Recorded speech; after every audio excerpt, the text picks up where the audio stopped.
Education नहीं है ना, बार बार बोल रहा हूँ, क्योंकि जैसे इलेक्शन आएगा लोग धार्मिक हो जाते हैं। कोई हिंदू बन जाएगा, कोई मुस्लिम, कोई सिख, धर्म के आधार पे वोट देते हैं, जाति के आधार पे। ऐसे विधायक ने कहा था कि आज़ादी को हम हरगिज भुला नहीं सकते, सर कटा सकते हैं, सर झुका नहीं सकते। ये किसान सर कटा सकता है। जमीन दाव पे लगी है, मरने वाले हैं, फायदा क्या है? देश की पॉपुलेशन जवान है, 35 साल से नीचे है। अब टाइम निकलते रहेगा, इनके बच्चे तो विदेशों में पढ़ रहे हैं। हिंदू मुसलमान करते हो, जय श्री राम करते हो, काम बनता रहेगा, वही काम चल रहा है। सबको पता है इस देश में क्या हो रहा है, कौन है। संता बनता की सरकार है भाई, जोक मार रहे हैं, मजा ले रहे हैं देश का, समझ रहे हो ना। मन की बात करें, काम की बात क्यों नहीं कर रहे? मन की बात किसके साथ की जाती है? अपनी घरवाली का करनी। देश के पार्लियामेंट में क्रिमिनल बैठे हैं, एडीआर की रिपोर्ट बताती है। कुलदीप सिंह रेपिस्ट, चिमानंद स्वामी रेपिस्ट, समझ रहे हो ना। ऐसे साधु प्रज्ञा ठाकुर 2008 में मालेगांव ब्लास्ट केस हुआ, 16 मिनट में रेप हो रहा है। ये कहाँ का राष्ट्रवाद है? 19 करोड़ लोग भूखे सो रहे हैं। ग्लोबल हंगर इंडेक्स की रिपोर्ट आती है, उसमें 94th पोजीशन पे इंडिया। पाकिस्तान, बांग्लादेश और अफगानिस्तान से पीछे। आतंकवादी बनाए थे।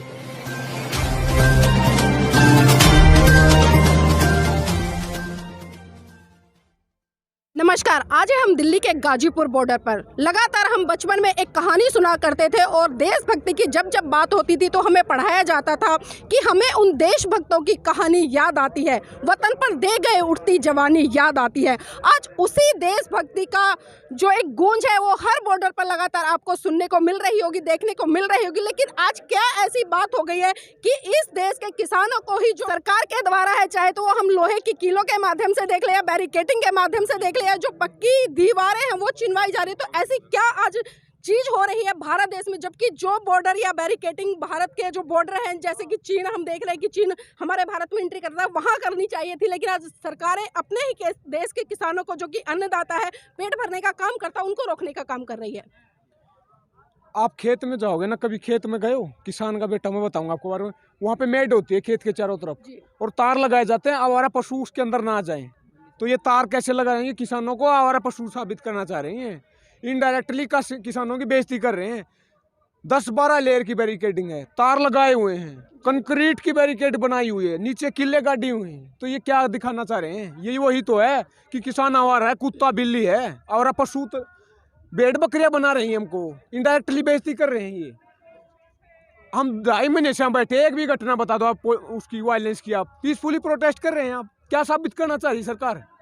हमारी दिल्ली नहीं है क्या?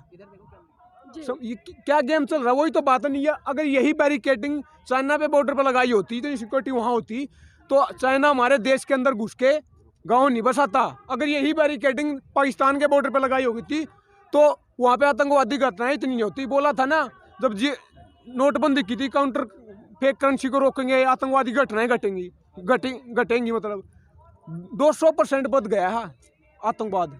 और नोटबंदी से क्या हुआ सबको पता। पहले तो लोग मरे लाइन में लग के, गरीब आदमी मरा।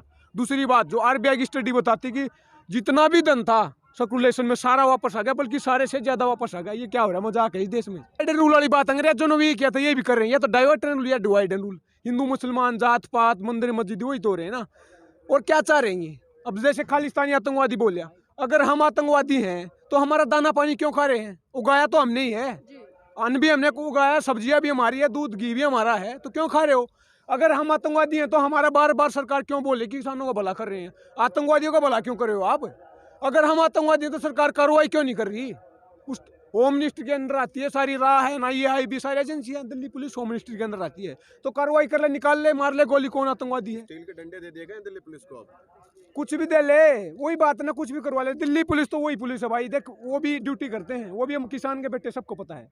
लेकिन वो है ना, ऑर्डर के नीचे आते हैं, सबको पता है। वो तो दिल्ली पुलिस वही है। पिछले साल जामिया के अंदर लाइब्रेरी में पढ़ रहे बच्चों को घुस के पिटा था, पढ़ते लिखते बच्चों को लाइब्रेरी के अंदर घुस के, समझ रहे? ये तो वो पुलिस है। होम मिनिस्टर के अंदर आती है, होम मिनिस्टर तानाशाह, सबको पता है इस देश में क्या हो रहा है, कौन है। संता बनता की सरकार है भाई, जोक मार रहे हैं, मजा ले रहे हैं देश का, समझ रहे हो ना। मन की बात करें, काम की बात क्यों नहीं कर रहे? मन की बात किसके साथ की जाती है? अपनी घरवाली के साथ करें, जिसको छोड़ के आया है। काम की बात करो, खेती किसानी की बात करो ना। अब रोजी रोटी, कपड़ा, मकान, शिक्षा, स्वास्थ्य। जो आम जनता है, जिनको अपने घरों तक जाना है, वो हम देख रहे हैं कि लगातार परेशान हो रहे हैं। तो क्या लगता है कि सरकार की एक मिली भगत है क्योंकि आम जनता इन किसानों के विरोध में आए? वही तो गेम है ना, आपस में डिवाइड रूल वही तो है। किसानों को और आम जनता को भिड़वा दो, समझ, हमारा रास्ता रोक के बैठे हैं। अगर सरकार इतना ही चाहती है तो हमारा रास्ता नहीं रोका उन्होंने। इन 2-3 कानून है, हमारा कितना रास्ता रोका वो नहीं किसी को दिख रहा। ये रास्ता रोक रहा, सबको दिख रहा है। और आम जनता भी सबको पता है कि देश में महंगाई होने पर, क्योंकि तीसरा कानून एसेंशियल कमोडिटी एक्ट, उसमें बोला गया है कि जो उद्योगपति वो होल्ड करें। बोला तो क्या है कि किसान होल्ड करेगा। किसान के बारे में किसी ने कहा कि छत पकती है उस किसान की, लेकिन फिर भी वो बारिश की दुआ करता है। उसके सिर पर छत नहीं है तो फसल होल्ड करने के लिए छत कहाँ से लाएगा? समझ रहे हो?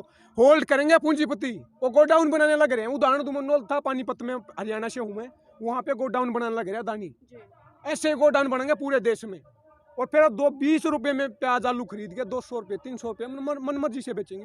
पूरा देश लपेटे में आएगा, कंज्यूमर की जेब पे असर पड़ेगा, महंगाई बढ़ेगी। लारा तंदूरी जी ने कहा था कि लगेगी आग तो आएंगे कई घर इस जद में। यहाँ पे सिर्फ हमारा मकान थोड़ी है। ये मत सोचे कि किसान की बात है, ये सबकी बात है, हर उस आदमी की बात है जो अन्न खाता है। समझ रहे हो ना? क्योंकि जेब पे असर पड़ेगा, बार बार बोल रहा हूँ, पूरा देश अन्न खाता है, महंगाई बढ़ेगी। मैंने बताया ना, ये सरकार सीधा सीधा आतंकवादी बोल भी चुके हैं कुछ तो इनके गुर्गे हैं जो, और सीधा ये भी बोल रहे हैं कि आतंकवादी हैं। सीधा नहीं बोल रहे, इनडायरेक्टली बेइज्जती करे। 23 जनवरी को क्या हुआ? जैसे मीटिंग हो रही थी, उसको खत्म हो रहा है, आपने कहा धन्यवाद, अपने वार्ता को सफल बनवा, आपका धन्यवाद, आपने मेडिएट किया, तो तरीके से बेइज्जती की कि किसान की, क्यों आगे नहीं बढ़ेंगे। और अब कंक्रीट की बैरिकेडिंग क्या बोलती है कि लंबा चलेगा, हम हटने वाले नहीं है। सरकार ये कह रही है कि कंक्रीट के बना दिया हमने, हम भी हटने वाले नहीं, हम भी मानने वाले नहीं हैं। अभी हम लगातार देख रहे हैं कि कुछ जो हमारे स्वतंत्र रूप से पत्रकार हैं जो पत्रकारिता कर रहे हैं और जो सरकार का जो एक नकाबपोश है उस चेहरे को उघाड़ने का काम कर रहे हैं, लेकिन सरकार और पुलिस प्रशासन की तरफ से उनको एक तरह से जेल की सलाखों के पीछे डाला जा रहा है। तो इस पर क्या प्रतिक्रिया है कि एक स्वतंत्र पत्रकार जो आपकी आवाज को पूरे देश में, पूरे विश्व में पहुंचाने का काम कर रहा है, आज उसी पर सरकार गाज गिरा रही है? आप मुझे बताइए, जो ये किसान आंदोलन गोदी मीडिया तो नहीं दिखा रही, समझ रहे हो? दिखा कौन रहा? सोशल मीडिया, नेट, इंटरनेट दिखा रहा है। नेट को बंद कर दो, अपने आप ही आंदोलन चाह तो यही रहे हैं, लेकिन बंद होने वाला नहीं है। भगत सिंह की कौम, भगत सिंह ने कहा था कि आज़ादी को हम हरगिज भुला नहीं सकते, सर कटा सकते हैं, सर झुका नहीं सकते। ये किसान सर कटा सकता? अब जमीन दाव पे लगी है, मरने वाले हैं, फायदा क्या है हटने का? हटने वाली ना। आपने पत्रकारिता की बात की, डेमोक्रेसी क्या होती है? Dialogue, debate and dissent. Parliament में डायलॉग डिबेट तो हुआ नहीं, कुछ कानून ऐसे पास करे। हालांकि अब लाइन पे आए हैं, बोला है राज्यसभा में 14.5 घंटे डिबेट होगा। कबीरदास जी ने कहा था कि धीरे धीरे रे मना, धीरे सब कुछ होए, माली सिंचस हो गड़ा ऋतु आए फल होए। अब टाइम आ गया, फल लाइन पे आना पड़ेगा ना, कहाँ जाएंगे? वोट भी तो हमसे लेनी है ना, चुनाव आने लग रहे हैं। जी, जिस संविधान की बात मोदी जी करते तो, लेकिन आज क्या ऐसी हालत आ गई है इस देश की सत्ता पर बैठे लोग इस देश के संविधान की धज्जियां उड़ाने का काम कर रहे हैं? देखिए, संविधान का प्रस्ताव ना, उसमें लिखा कि we the people of India having solemnly resolved to constitute India into a sovereign socialist secular democratic republic. 3 शब्द बोले मैंने, काम के हैं, तीनों बताऊंगा मैं। सोवरेन क्या है? संप्रभु राष्ट्र, बाहर का देश का दखल नहीं होगा हमारे डिसीजन में। अब चाइना अंदर घुस रहा है, समझ रहे हो ना? पाकिस्तान अब क्या चल रहा है देश में सबको बताया, तो संप्रभु तो रहा नहीं। सोशलिस्ट क्या होता है कि समाज को उठाया जाएगा, हेल्प की जाएगी, ह्यूमन डेवलपमेंट पे पैसा लगाया जाएगा, गरीब आदमी को उठाया जाएगा। वो देख रहे हो आप क्या रहा, क्योंकि पूंजीपतियों के सारी जेब में पैसा चला गया, गरीब होता जा रहा है, अमीर होता जा रहा है। ये ऑक्सफैम की रिपोर्ट बताती है, मैं बार बार उसको बताता हूँ आपको। 1% के पास देश का 60% धन है, 10% के पास देश का 90% धन है। 25 जनवरी को नई ऑक्सफैम की रिपोर्ट आई है, उसने बोला कि अंबानी साहब ने 1 घंटे में 90 करोड़ रुपये कमाए हैं। लॉकडाउन के दौरान जब सब कुछ बंद पड़ा था, कोई एक्टिविटी नहीं हो रही थी, इकोनॉमिक एक्टिविटी, देश का गरीब किसान खाने पीने के लाले पड़े होते, और 90 करोड़ रुपए कमा रहा था, समझ रहे हो ना? अकेले अंबानी की 2 गुनी आय होगी ये लॉकडाउन के दौरान। जो पूरे कॉर्पोरेट घराने हैं देश के, उसकी 35% आय बढ़ चुकी है लॉकडाउन के दौरान। तो डॉक्टर अंबेडकर और उनके द्वारा लिखा गया संविधान और उस संविधान में किसानों को लिए दी हुई सारी सुविधाएं, आज का आंदोलन उस संविधान को किस तरह से देख पा रहे हैं?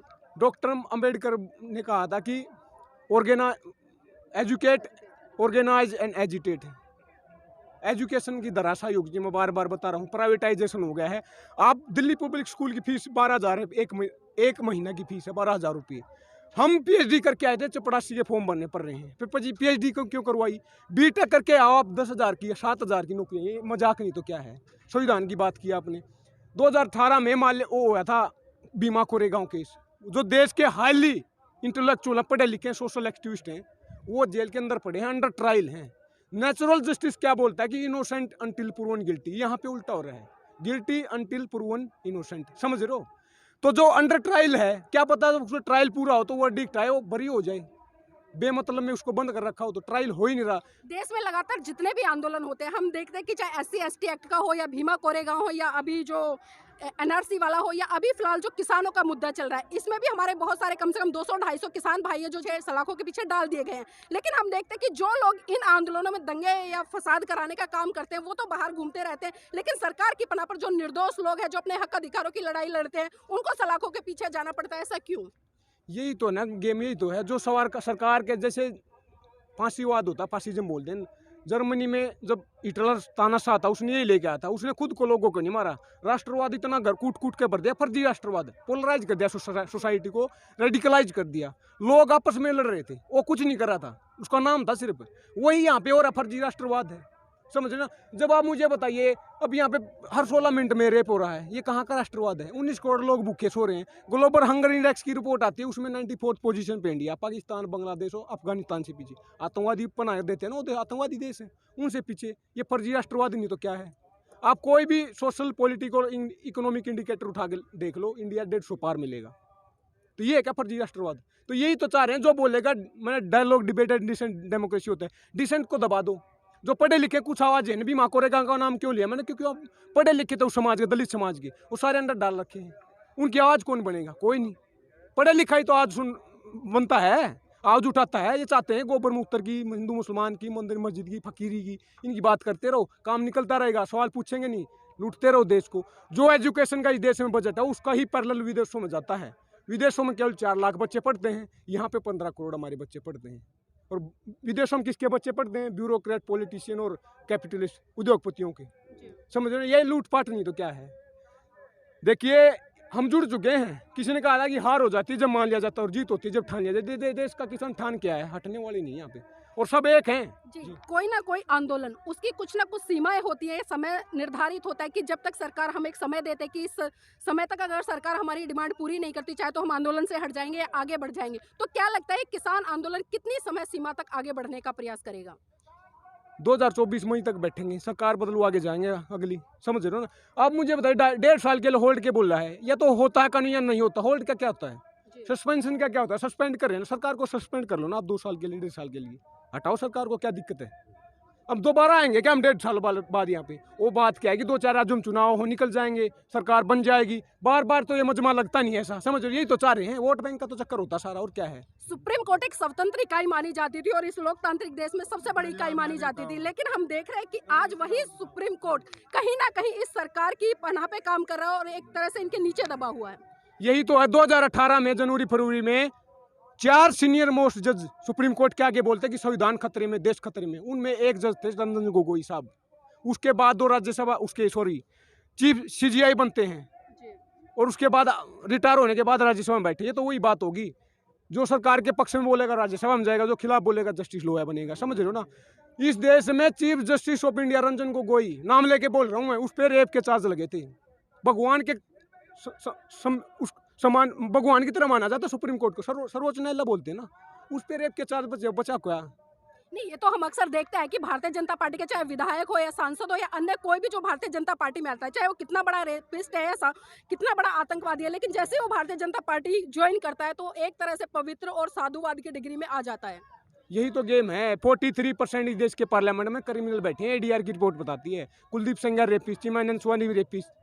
समझ रहे हो ना? ऐसे साधु प्रज्ञा ठाकुर 2008 में मालेगांव ब्लास्ट केस हुआ, उसकी मैंने कुछ आतंकवाद के चार्ज हैं।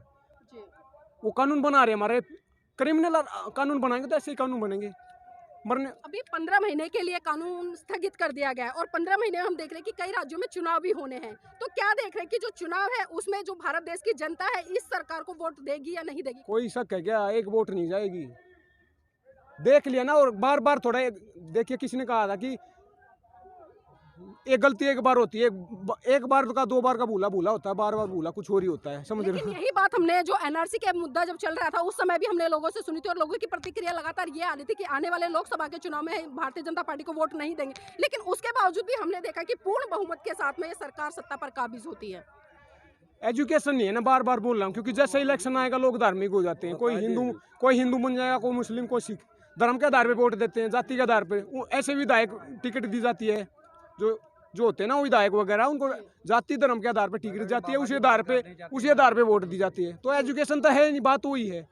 65 देश की पॉपुलेशन जवान है, 35 साल से नीचे है। अब टाइम निकलते रहेगा, इनके बच्चे तो विदेशों में पढ़ रहे हैं, हिंदू मुसलमान करते हो, जय श्री राम करते हो, काम बनता रहेगा, वही काम चल रहा है ये। मैं अपनी बात को ख़त्म करना चाहूँगा भगत सिंह के साथ। भगत सिंह ने कहा था कि लिख रहा हूँ अंजाम जिसका कल आगा जाएगा, मेरे खून का एक कतरा इंकलाब लाएगा। जोर से बोलना है, क्योंकि उसी भगत सिंह ने कहा था कि गूंगे बहरों को सुनाने के लिए धमाका जरूरी होता है, और ये आवाज़ हमारी धमाका है, पार्लियामेंट तक आवाज़ जानी चाहिए। गूंगे बहरे हों, इंकलाब जिंदाबाद, इंकलाब जिंदाबाद, इंकलाब जिंदाबाद, इंकलाब जिंदाबाद, इंकलाब जिंदाबाद। जय हिंद, जय भारत। जी, तो ये थे देश के युवा जिनकी पुकार है आज भी, जो भगत सिंह के नक्शे कदम पर चल रहे हैं, और आज भी वही जोश, वही जज्बा इन लोगों में दिखाई दे रहा है जो उस समय भगत सिंह में दिखाई दे रहा था। और लगातार इनकी एक ही डिमांड है कि जब तक सरकार इन 3 काले कानूनों को पूरी तरह से रद्द नहीं करती, घर वापसी